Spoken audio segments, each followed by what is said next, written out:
En France, même sur un talus en face de chez vous, il y a des choses à faire, hein. Il suffit de savoir regarder, prendre le temps d'observer les choses et puis, si vous avez un regard observateur, c'est là que vous allez découvrir des photographies à faire. Tout est affaire de curiosité finalement.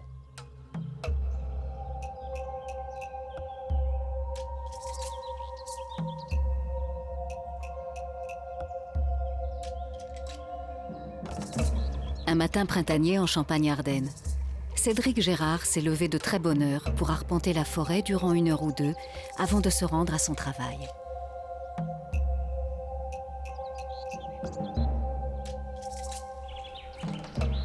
Donc voilà un endroit où j'aime revenir assez régulièrement. Donc là il y a des superbes empreintes de blaireaux, c'est assez intéressant. Là il y a une belle empreinte de chat sauvage, très très belle. Donc là en fait je cherche éventuellement des salamandres, parce qu'il y en a pas mal dans le coin. Enfin plus les crapauds en fait.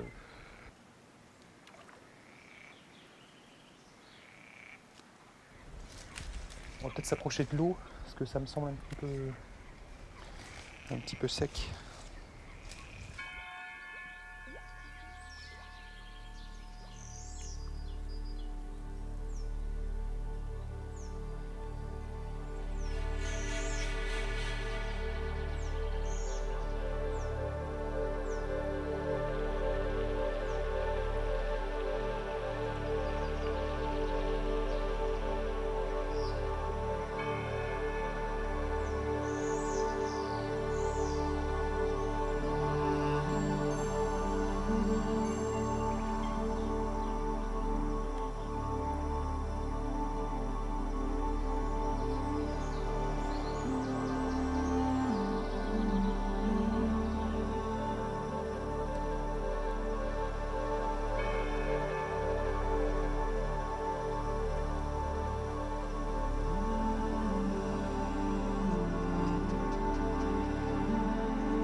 Lorsqu'ils sont préservés, les étangs et les marais recèlent une faune riche et variée.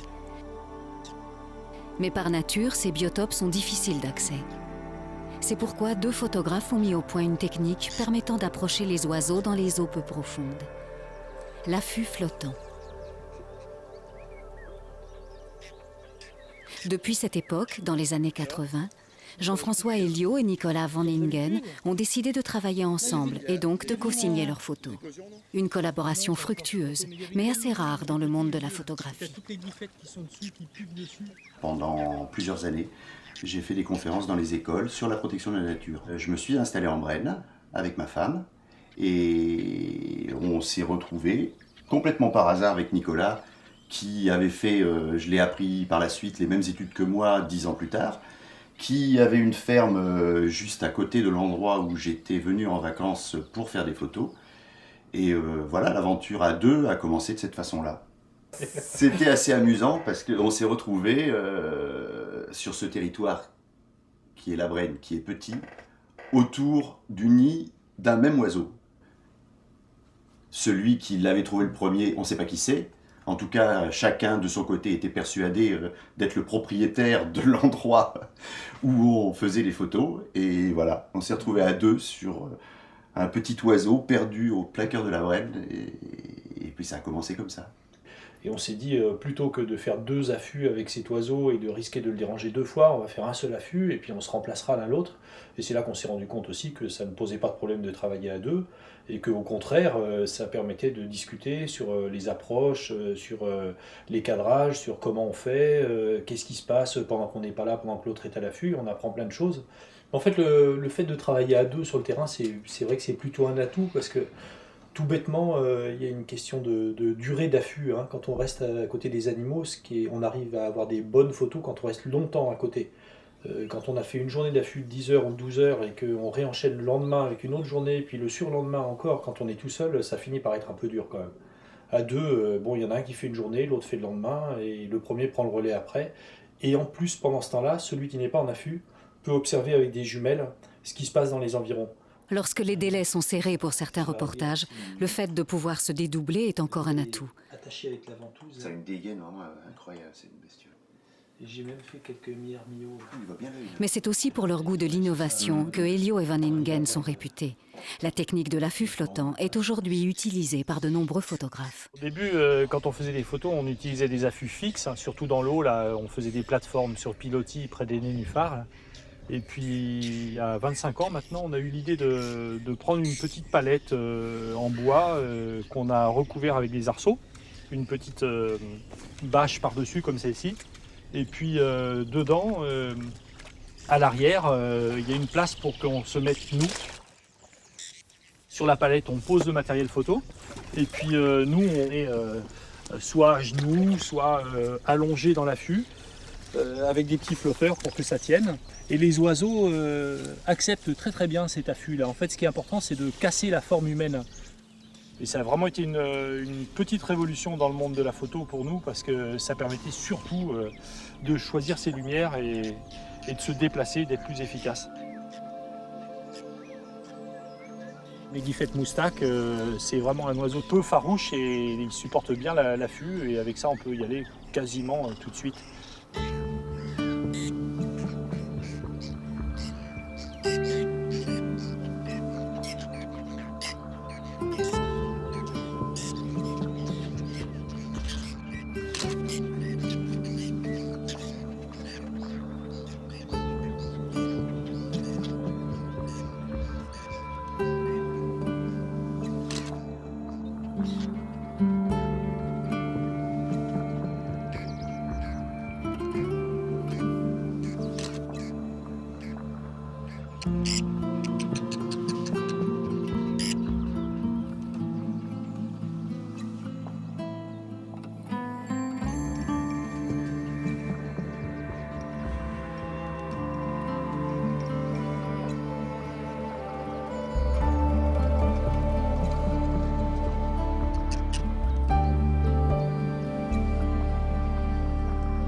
Les images qu'on voit dans les magazines, c'est vrai, elles suscitent un intérêt et un côté un petit peu passionnel, mais c'est fugace, je pense. Par contre, il y a quelque chose qui est certainement beaucoup plus important et qui nous a, apporté énormément de satisfaction, c'est le fait de faire des livres, et de faire en particulier des livres sur ce territoire dans lequel on vit et qu'on aime et qu'on cherche à défendre, à faire aimer. Et ça, je crois vraiment qu'on y est parvenu. On est parvenu à faire profondément aimer la Brenne à beaucoup de gens. On a commencé par faire des livres, on fait aussi des cartes postales, on fait des projections de temps en temps. Avec la fièvre du printemps, les bagarres font rage. Le public, quand il vient voir un photographe animalier, il a l'attente du rêve du photographe animalier. On lui demande alors comment c'est d'approcher les animaux, et c'est le côté émotionnel qui ressort. Et bien sûr, c'est important dans notre vie, mais c'est pas ça que je souhaite leur apporter. Ce que je souhaite leur apporter, c'est le rêve de la nature. C'est-à-dire protéger la nature, faire attention, se rendre compte qu'elle est fragile. La nature, c'est le théâtre de la vie, où chacun a une destinée différente. Et dans tout cela, le photographe doit mettre un certain ordre, c'est-à-dire avec son regard, avec son œil, il voit dans ce désordre apparent ce qui est du domaine de la poésie, du domaine de la beauté. Je pense que le photographe animalier, pendant très longtemps, a sans doute eu une connotation un peu gentille. Le photographe animalier, c'est le gars qui photographie les petits oiseaux, il est bien sympathique. Par rapport à une autre catégorie de photographie qui se prétendait peut-être plus créatrice, artistique ou engagée. La situation actuelle a démontré que ça n'était plus du tout le cas. Il suffit de voir la quantité et la qualité de la production des photographes animaliers à travers le monde, en termes de publication, de diffusion.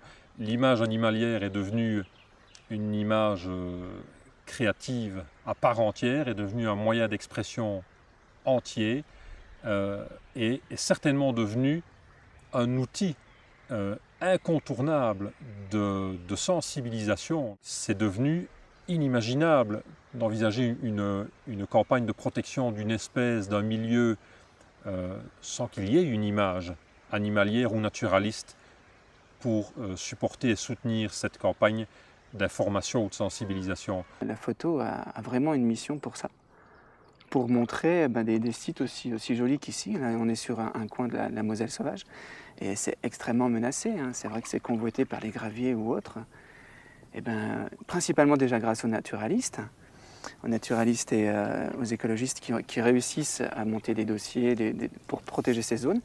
Ils ont également besoin de nos images pour sensibiliser le grand public à protéger cet environnement sauvage et cette diversité utile et nécessaire pour l'homme. Mais on peut très bien imaginer le boulot du photographe, complémentairement à ça, comme étant le boulot de quelqu'un qui va peut-être mettre l'objectif là où ça fait mal.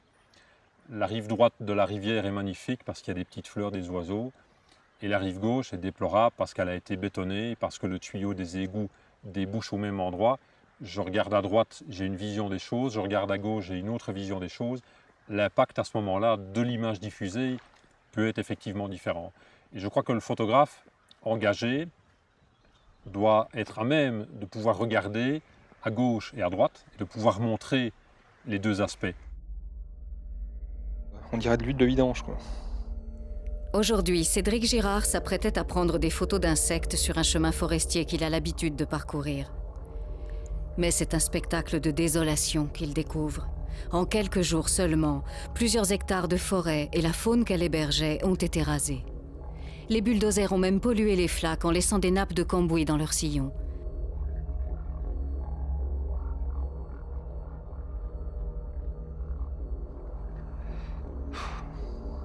Cédric s'aperçoit que des sonneurs à ventre jaune, une espèce protégée de crapauds, tentent de survivre dans ces conditions. J'aimerais bien faire un gros plan de la tête.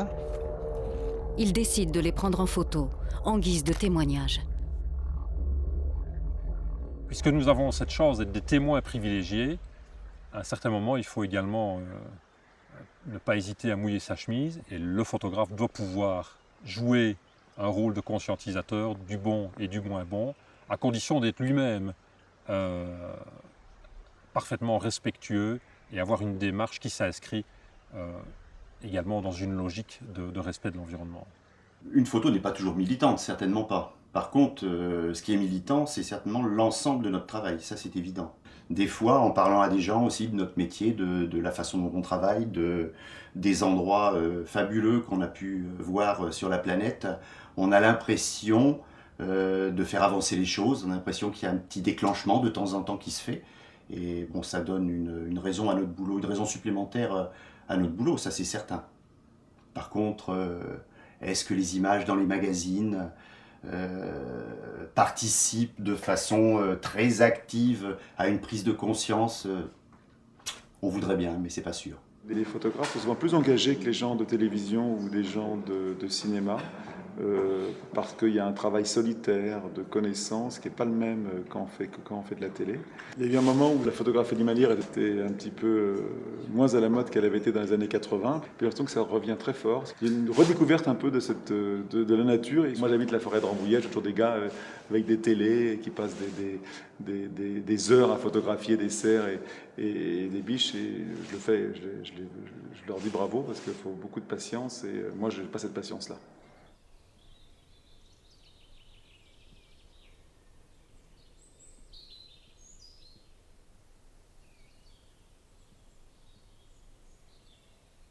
En Belgique, de très nombreux photographes passent de longues heures en forêt. L'un des plus fameux d'entre eux, Franck Renard, est intarissable sur sa passion. Il y a ce grand plaisir que l'on éprouve à être dans la nature, généralement en solitaire, c'est sûrement un trait caractéristique du photographe animalier, et forcément à être certain que l'on vit des moments privilégiés au contact des animaux sauvages, et dans un environnement où l'homme est généralement considéré comme un ennemi ou au moins un danger. En débutant, on va peut-être être plus attiré ou plus tenté par la photographie d'espèces un peu emblématiques, un peu mythiques. Je pense aux grands classiques comme le cerf en période de brame. En évoluant avec les années, on s'aperçoit que beaucoup plus de sujets, pour ne pas dire tous les sujets naturalistes, méritent qu'on leur porte un regard et mérite qu'on s'y intéresse. Et avec les années, c'est vrai que j'ai tendance maintenant à m'orienter parfois sur des sujets peut-être plus anodins, d'apparence plus simple, mais qui procurent autant de plaisir, autant d'émotions que les grands classiques de la faune sauvage. Cet après-midi, Franck a repéré le passage régulier d'un martin pêcheur. Il place son affût devant un perchoir potentiel pour l'oiseau. Voilà, tout est en place. Le filet de camouflage est mis pour dissimuler les mouvements. Le cadrage est réglé sur le perchoir. Donc maintenant, on n'a plus qu'à attendre le bon vouloir de l'oiseau à me rendre une petite visite.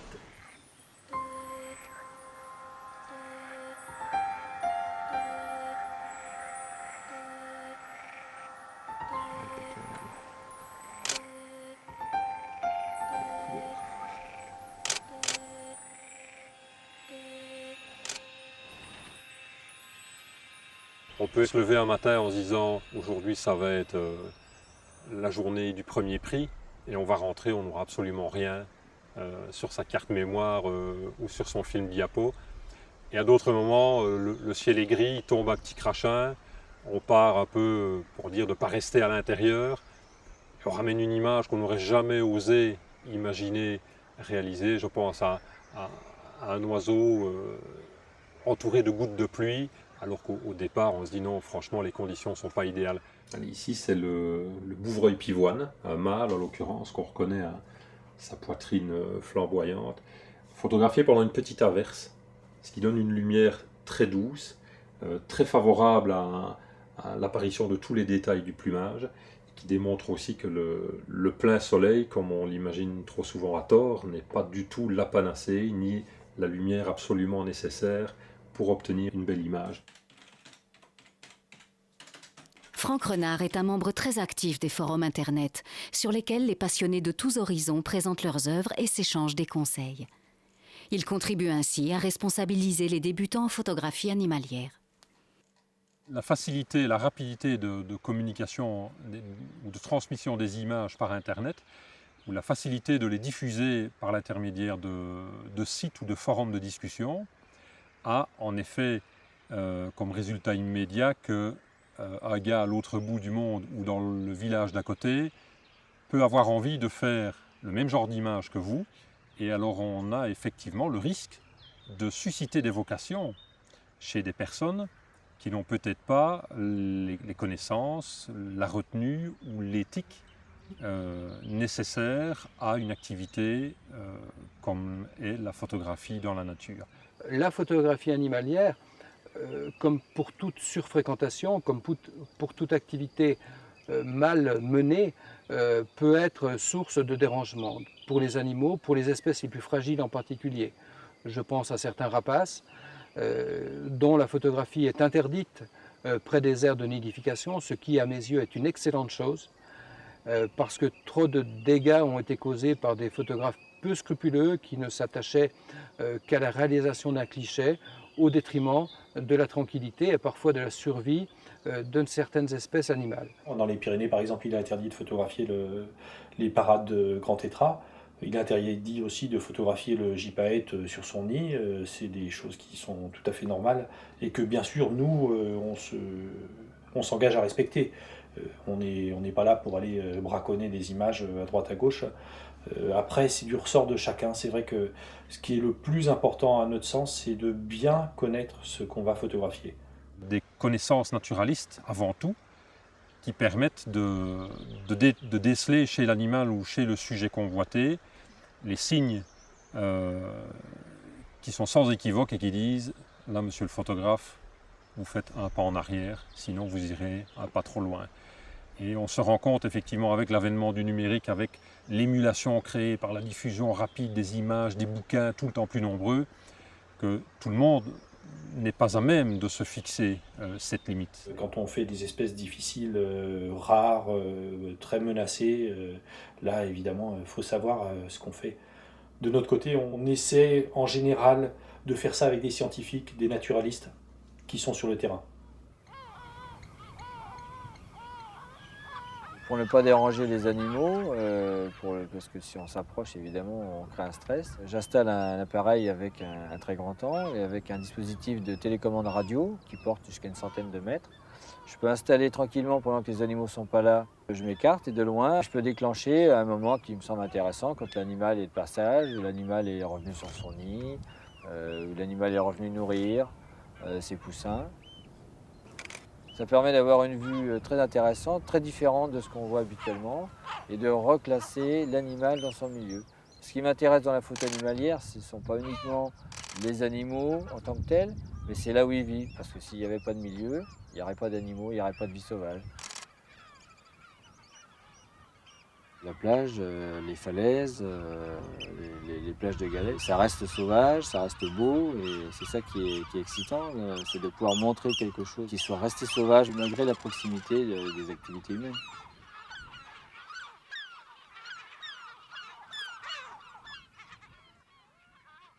J'ai grandi devant le commandant Cousteau, Frédéric Rossif, Caméra au point, ce genre d'émissions. Ce qui nous faisait rêver quand on était gosse, et de se dire qu'on pouvait un jour en faire son métier, c'était quand même un sacré challenge. Et je travaillais un petit peu en environnement, etc. Puis un jour, j'ai craqué, et j'ai bien vu que la seule chose qui pouvait m'exciter vraiment comme métier, c'était de pouvoir être dans la nature, de pouvoir faire mes images, d'être au plus près des animaux, de partager ces sensations uniques là, en faisant mon métier.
Finalement, la photographie nature, tout le monde s'imagine que c'est passer du temps dehors, dans la nature. C'est aussi le travail derrière l'ordinateur, c'est vendre ses images à des éditeurs, avoir des projets de livres, par exemple. Il faut être à la fois un technicien de la photo, il faut être un gestionnaire de sa propre entreprise, petite entreprise, et puis il faut être aussi son propre commercial. Et c'est pas la partie la plus agréable, c'est la partie la plus difficile. Il y a parfois des bons côtés, puisque pour une fois on peut enfin rencontrer des gens, parce qu'on vit toujours un peu reclus. On est soit devant son ordinateur, soit tout seul derrière son boîtier. Le fait de faire un petit peu le commercial, ça a le côté, ça nous resocialise un petit peu, et ça fait pas de mal.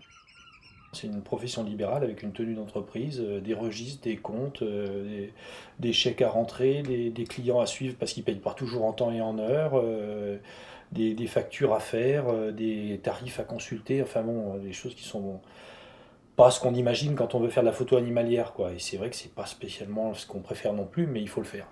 Par contre, ce qu'on subit, je pense, et ce qu'on subira encore plus dans les années à venir, c'est les côtés pervers de la mondialisation qui fait que bientôt tous les titres appartiendront à une ou deux grosses sociétés qui imposent ces tarifs. Ça, il faut bien le dire, depuis quelques années, les tarifs des droits d'auteur baissent considérablement, sans arrêt. J'aurais jamais pensé pouvoir en vivre parce que je crois qu'on doit être une vingtaine à en vivre en France, quelque chose comme ça. Enfin, on doit être de plus en plus chaque année, mais ça reste très peu. Hein. Alors quand je vois le nombre de mails de jeunes qui rêvent de devenir photographe animalier. Un magazine comme Image Doc, par exemple, a fait des sondages auprès des enfants. C'est devenu le premier métier cité. Avant, c'était pompier ou vétérinaire. Maintenant, c'est photographe animalier. Donc évidemment, le résultat est qu'il y a beaucoup de photographes animaliers sur le terrain. On est beaucoup plus nombreux qu'il y a 20 ans, ça c'est clair. Le problème, quand c'est vraiment ton métier, et que tu dois en vivre tous les jours, il faut bien que tu vendes des images. Et des images d'animaux européens de comportement, c'est extrêmement difficile, il y en a très très peu. Et qui va les acheter? Donc je ne pense pas qu'il y a tu peux en vivre complètement en faisant que de la photo animalière en France. Les voyages comme, je sais pas, les ours polaires au Spitzberg, où on reste pendant 3 semaines, 1 mois sur un bateau, c'est pas à la portée de tout le monde, ça coûte 8 000, 10 000 euros. Le photographe animalier qui essaie de gagner sa vie avec ses photos, il ne pourra pas se payer un voyage comme ça, il n'aura pas l'opportunité. Maintenant qu'on a une technologie extraordinaire et que pratiquement n'importe qui peut faire de bonnes photos, le plus important c'est d'avoir l'opportunité et l'animal en face de soi. Il y a beaucoup d'amateurs qui travaillent de la même manière que les professionnels, avec le même matériel, qui font les mêmes voyages, les mêmes techniques, et qui font des photos incroyables, qui font des photos très très belles. Et c'est vrai qu'il y a un risque de passer en professionnel, c'est qu'on se dit, il faut absolument que je sois rentable, il faut que j'arrive à vendre, il faut que j'aille à Paris ou aller voir les magazines. Donc c'est pas évident. Donc moi ce que je conseille aux jeunes au départ, c'est de vivre la passion, mais cette passion comme un hobby, les week-ends, après d'avoir un métier qui leur laisse peut-être un peu de temps pour la photo, et seulement après, peut-être dans une seconde étape, qu'ils puissent tenter d'en vivre. Mais avant tout, il faut bien que ça reste une passion pour pas la gâcher. Ouais.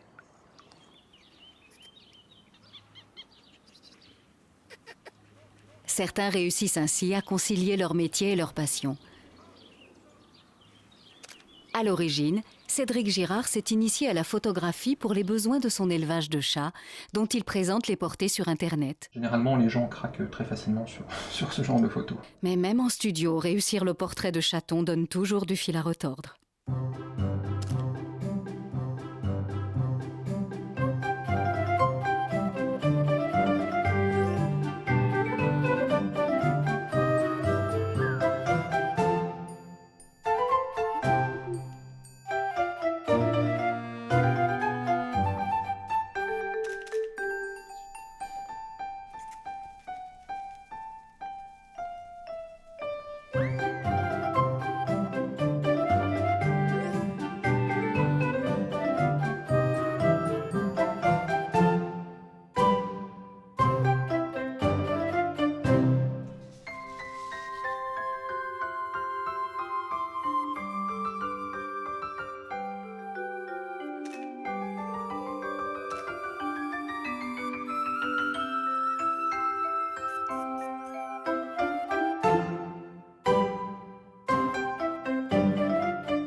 Nous sommes au sud-est de l'Allemagne, en Bavière.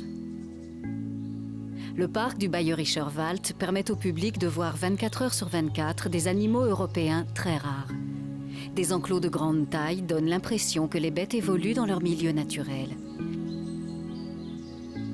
C'est donc un endroit pratique pour faire des photos qui seraient extrêmement difficiles à réaliser en pleine nature.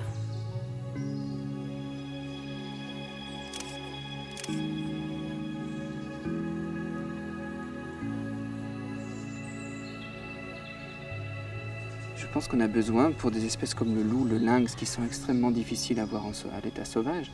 Des lynx, il y en a dans les Vosges. Et bon, j'ai passé plusieurs années et jamais j'ai pu croiser un lynx. Et en même temps, c'est vrai que pour les protéger, ces animaux-là, comme le loup ou d'autres, l'ours, on a besoin de visuels. J'ai réalisé des images des grands prédateurs en captivité, suite à une demande d'un éditeur qui voulait faire un livre sur le loup. J'avais choisi de faire ces photos en parc. Je ne regrette pas, parce que ça fait un livre chez Flammarion qui a essayé de parler du loup de manière tout à fait honnête et de communiquer dessus au niveau du grand public. Donc c'est plutôt une bonne chose. Mais je pense qu'après, il est vraiment important, au sein de un peu de notre corporation et de la presse aussi spécialisée, de différencier donc, les animaux faits en captivité et les animaux pris en pleine nature. Après, c'est tout à fait personnel, mais c'est plus les mêmes émotions du tout quand on est en parc. Hein. C'est bien pour observer un petit peu le comportement de l'animal ou autre, mais on n'a pas la chair de poule quand on croise le regard du loup, quand on sait qu'il y a les grillages derrière, c'est sûr.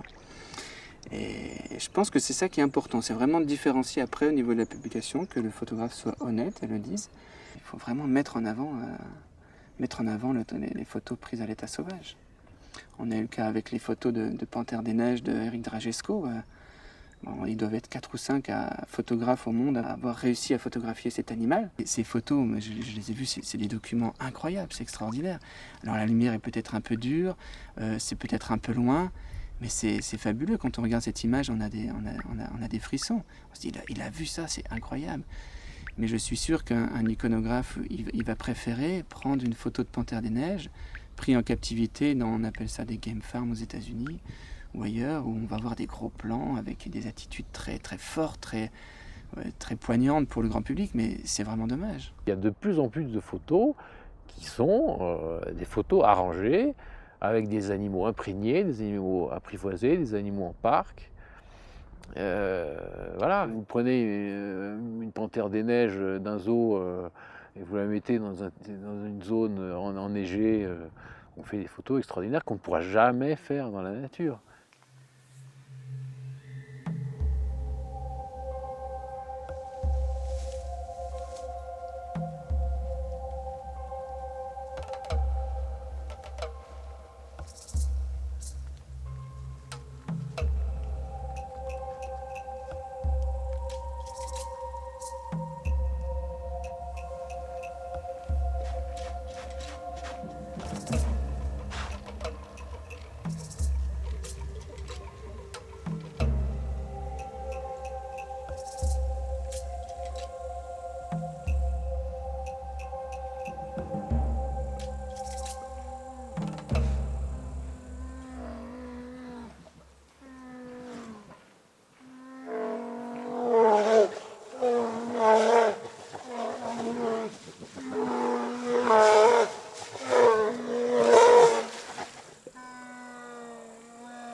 S'il est facile de photographier certaines attitudes ou comportements des ours au Bayerischer Wald, la plupart des photographes préfèrent cependant approcher les animaux en pleine nature.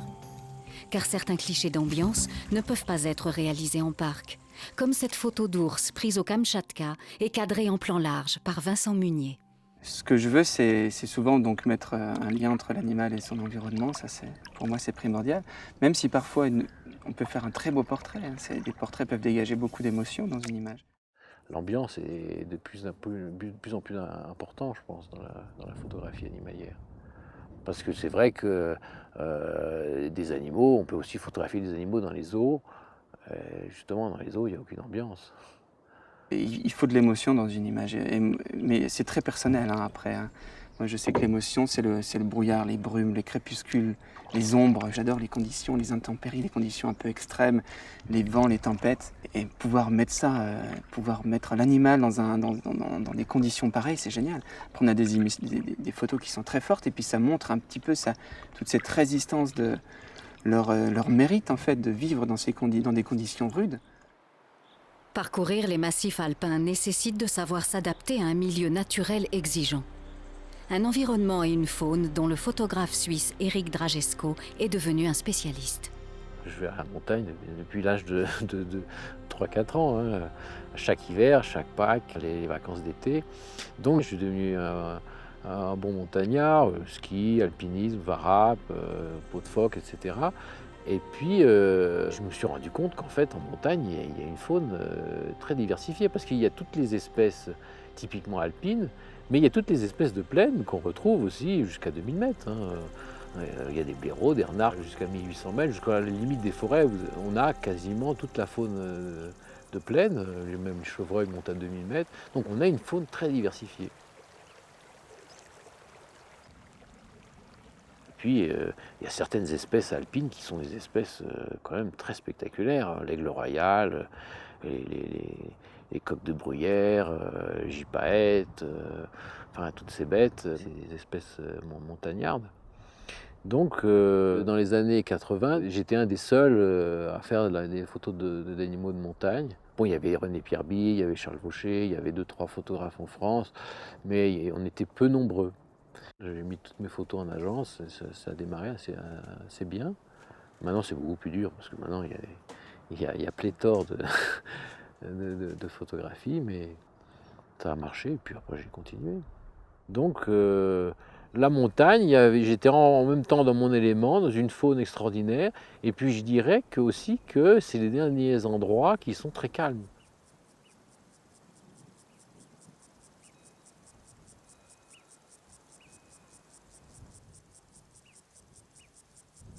Nous sommes au mois de juillet, à 2000 mètres d'altitude.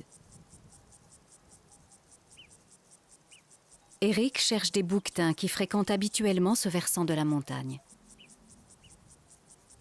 Du fait de la température particulièrement élevée aujourd'hui, il est possible que les animaux restent au frais en haute altitude. Et effectivement, un bouquetin fait une sieste à l'ombre de la paroi, quelques centaines de mètres plus haut.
bouquetin tolère la présence d'un homme à quelques mètres, il ne faut pas non plus abuser de sa patience.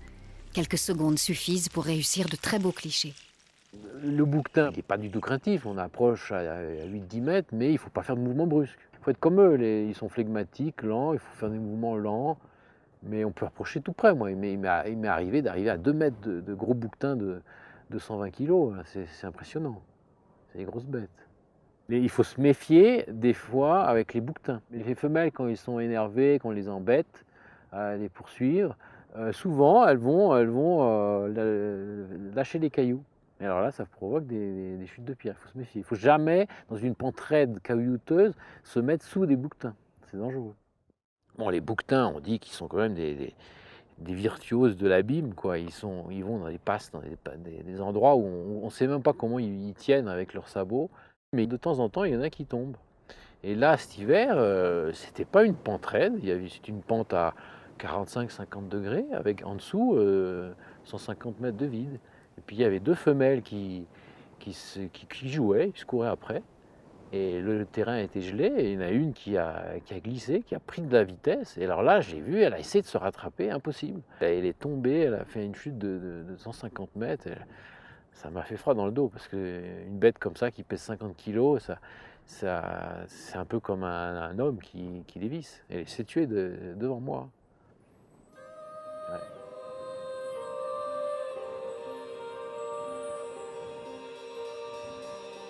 La neige peut également représenter un danger lorsqu'elle tombe dès le mois d'août, en recouvrant l'herbe fraîche.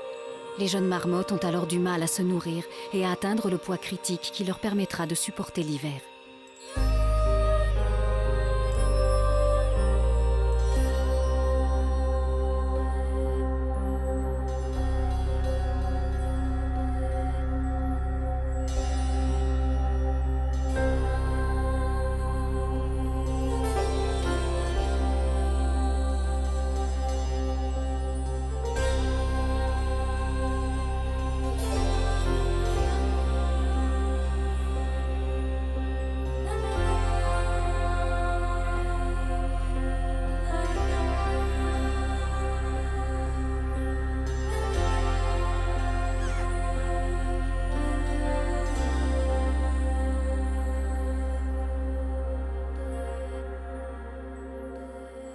Les petites marmottes, c'est mignon.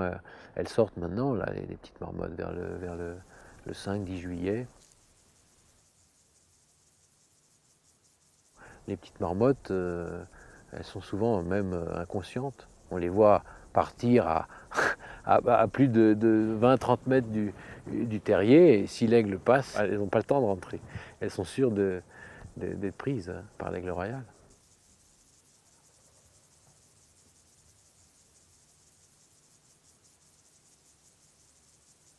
Les marmottes, il y a une autre chose intéressante, c'est que quand il y a un danger imminent, elles vont crier une seule fois. Et puis si c'est le gypaète, alors que le gypaète est un vautour, hein, il ne va jamais prendre une marmotte vivante, elles croient que c'est un aigle royal et elles vont crier aussi une seule fois. Par contre, quand c'est un danger beaucoup moins important, elles vont crier plusieurs fois. Quand un homme arrive de loin, à 100, 200 mètres, elles vont crier plusieurs fois. Par contre, si on arrive on arrive derrière une crête et puis qu'on arrive à moins de 10 mètres d'une marmotte, là, c'est un danger imminent, elle crie une seule fois et elle rentre direct dans le terrier. La marmotte, je dirais, pour faire du bon comportement, c'est presque une espèce qu'il faudrait faire à l'affût. Il faudrait mettre un affût, mais elles se méfient. Elles sont très méfiantes. Et puis elles ont une vue très perçante. Souvent, on est étonné dans le brouillard, on ne les voit pas, elles crient déjà, et on se demande comment elles arrivent à nous voir à travers le brouillard.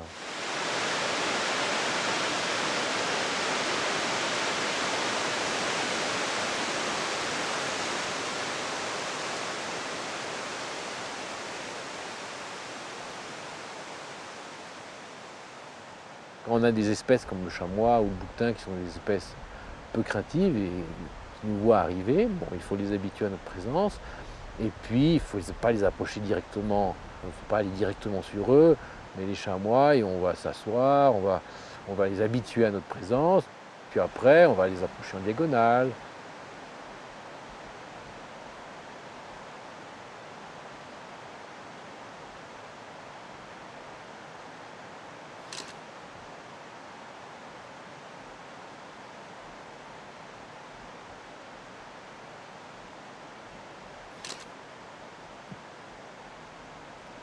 Même pour d'autres espèces, ça marche très bien. L'approche en diagonale, on va en diagonale, on s'arrête, on repart en diagonale, on fait comme ça des diagonales.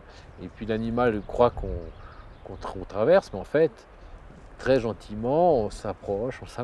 Ça marche pour le lagopède, qui est aussi une espèce qu'on approche, qu'on ne fait pas à l'affût.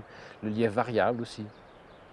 Marcher doucement, en diagonale, et puis progressivement habituer l'animal.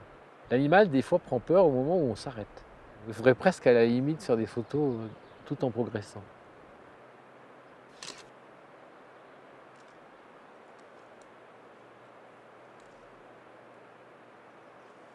Il y a un autre phénomène avec les ongulés, tous les ongulés, même les cerfs, c'est que la distance de fuite baisse au crépuscule. Distance de fuite, donc c'est la distance à partir de laquelle l'animal part, quand on arrive en étant totalement à découvert. Un chamois qui fuit à 50 mètres en pleine journée, à la tombée de la nuit, il va fuir qu'à 25 ou 30 mètres. J'ai remarqué ça un peu partout.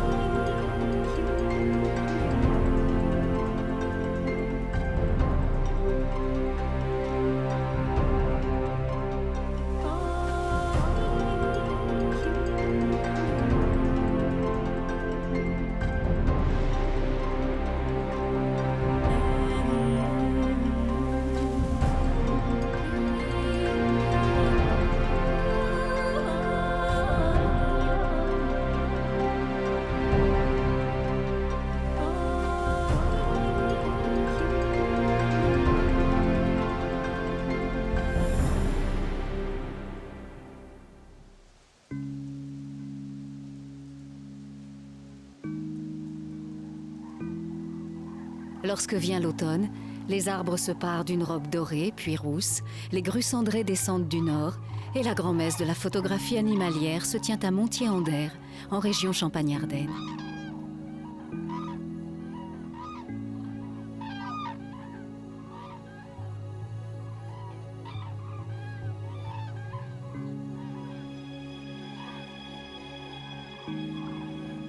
Pour sa 10e édition, le festival réunit cette année quelques-uns des plus grands photographes européens venus exposer leurs œuvres. Ce festival de Montier, à mon sens, nous a apporté quelque chose à nos photographes, c'est de nous rencontrer régulièrement et d'avoir cette émulation qu'on a en voyant les images des autres exposées de façon magnifique.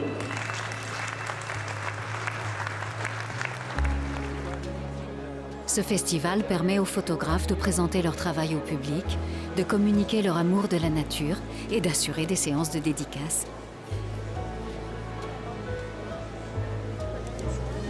Merci. De rien.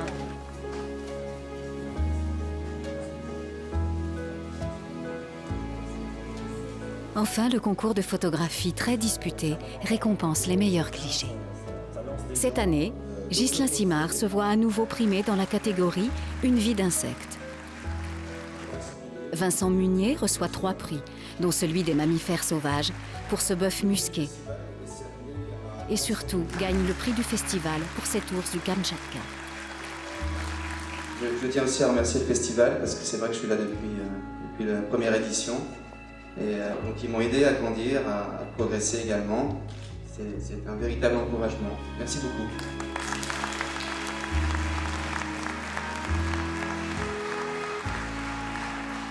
Mais après 3 jours de festival, peu importe les honneurs, car l'appel de la nature est le plus fort, et nos photographes ont au fait de retourner là où ils se sentent exister, là où ils peuvent entrer en osmose avec le monde sauvage.